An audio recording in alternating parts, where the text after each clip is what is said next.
What is up, gamers? Staxwell's back at it again today, and I'm kind of taking a little bit, I won't say a break from the market watches. I just want to start doing some content in addition to them. So this content is going to be a little bit different than what I normally do. I want to start doing deck techs and fab philosophy videos and things like that, matchup breakdowns, just a lot wider array of contents. I'll still do the market watches. I'll still bring those to you. But yeah, this today's video is gonna be a little bit different. I mean this genuinely. Let me know what you guys think of it down below. If you guys hate this kind of content, just let me know. If you guys like it, if you guys want more of it, comment down below. Let me know. Smash the like button. Smash the dislike button if you dislike it. But today we're going to do the first Fab Philosophy video, a little bit of a Fablosophy video, and I'm joined by my friend and fellow Fablosopher, Coolin. What's up, Coolin?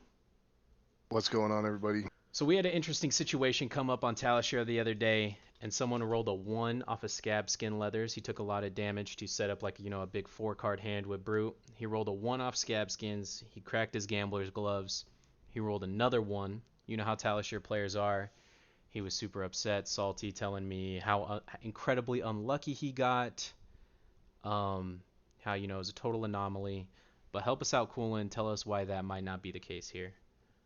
Yeah, I mean, the first thing to think about here is like, what are the odds of just rolling two ones in a row? Let's say all you're doing is rolling two dice, one Hmm. after another. The odds that you would roll a one and then another one consecutively, it's the probability of each independent event multiplied by each other. So 1 out of 6 times 1 out of 6, 1 out of 36. Your odds are 1 in 36 to hit two ones in a row. But that's not what you're doing when you play a game of Flesh and Blood as Reinar, right? You roll Scabskins multiple times over the course of the game. Um, so your odds of rolling two ones in a row is gonna be, it's gonna change based on the fact that you've rolled many more events than just one and then one, right? So, Sure, yeah. um, So if we expanded it, right? Yeah, that isolated incident, that particular roll hitting a 1 and the next specific roll hitting a 1, that probably was unlucky. But what's the odds of rolling a 1 in a game of Flesh and Blood? Because it's not quite the same odds, right? Or in a whole tournament if you want to take down a calling with it or something like that. absolutely. So if we think about, one game of Flesh and Blood as Reinar, we could quibble about how often you roll scab skins, but if we take just a number as like a baseline, say like let's say you roll scab skins 5 times on average in a game, Well, right? sometimes you'll be I'm just playing devil's advocate here. Sometimes you'll play against Phi, you only get 1 or 2 rolls, right? Absolutely.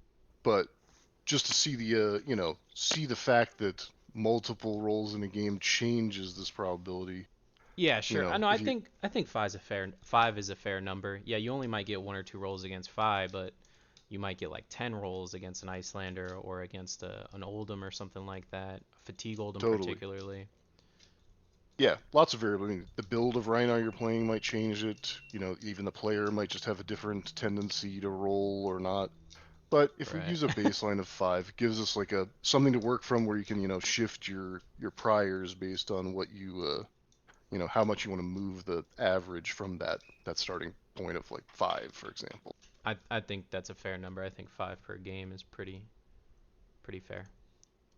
So in the case that you roll 5 die in a game for scab skins, uh, the probability that you will roll a one at least once. This is I think this will be interesting because people have bad intuitions about this kind of thing, right? So if you roll 5 times in a game, the odds that you roll at least one are like 60%, right? It's like 0.598, something like that. So about 60%. So you're actually favored to have rolled a one. Yeah, the odds of that first event happening 60%, and the first event has to happen to trigger the second event, which because you rolled a 1 just before doesn't change the second event odds of rolling another 1. Right, So that second event exactly. still has a 1 in 6 chance of hitting. put those together, it's about a 10% chance, right? Totally. Which is way higher than any brute player would ever admit to, right? That there's a Absolutely. Yeah. 10% chance on any game as soon as you sit down that you're about to, Double one. lose to yourself effectively most of the time, right? Right. If you roll a 1, your deck probably is losing most of the time after Yeah. that.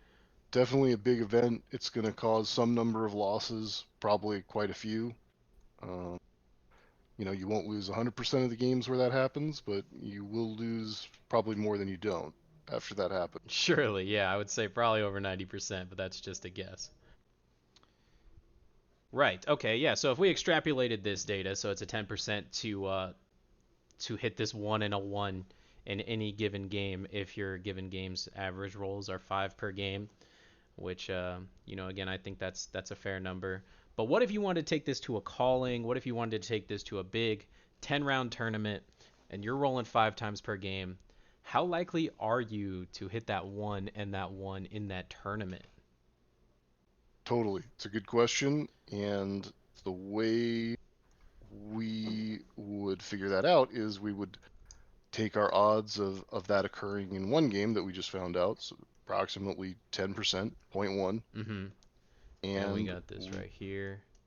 yep, Yeah, and so we it's would, that 10% extrapolated across 10 games, yep, which that's right, is 65%.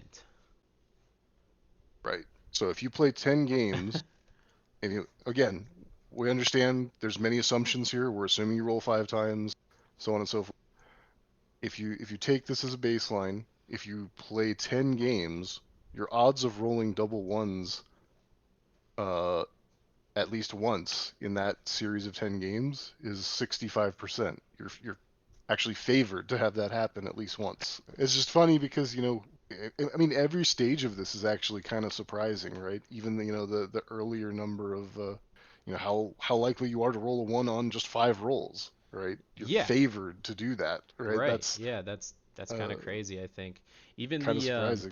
10% in a game, that's kind of a wild stat to me. Every time as a brute player you sit down, if you got one of these heavy roll decks, with the gambler's gloves and all that, you're 10% chance just to lose to your own deck, to the dice. Absolutely. And then, of course, like the extension of this question where it gets, crazy, which, we don't have to talk about all that today, but, to know whether this makes sense or not, whether these scabskin rolls make sense or not, you have to be able to evaluate the value of each action point you stand to lose or gain from rolling the die. It's Yeah, crazy. yeah, because while Scabskins will lose you a number of games that you should have won or you could have won, it will also win you a number of games that you had no business winning, right? You could roll a 6 and just quite literally high roll your opponent to death in a game you didn't have any business winning. So 100%. I guess, yeah, is that worth it? Um, we could do a 40-minute video on just that there, couldn't we? Totally. Yeah, it's a big question. A lot of variables, right? You gotta make a lot of assumptions to come up with numbers for that kind of question. Right. Yeah, we'll do it though. If you guys want us to do it, we could do a part 2 to this video. Let us know in the comments, and we could talk about all the upsides of scab skins. I just thought it was super interesting to show how unlucky is unlucky. Is it really even unlucky for this to happen? I know we're all card gamers here, and even drawing two of the same card, people will complain about how unlucky they got, or not drawing a blue in one Yeah, particular hand, they'll say they're not lucky. No shortage of complaints in this community or any card game community. Just thought it would be an interesting thing to talk about. Do you have any closing statements on that, Coolin? no, man, I think we got most of it squared away. Okay. Yeah. So, like I said, guys, let us know if you like these Fablosophy videos. I think Coolin's gonna be a reoccurring guest here. He is my go-to fellow Fablosopher. We talk theory, we talk Fab all the time. We might as well record ourselves doing it if anyone is interested in watching it. But yeah, don't forget to like, comment, rate, subscribe. Thanks for watching, gamers. Later.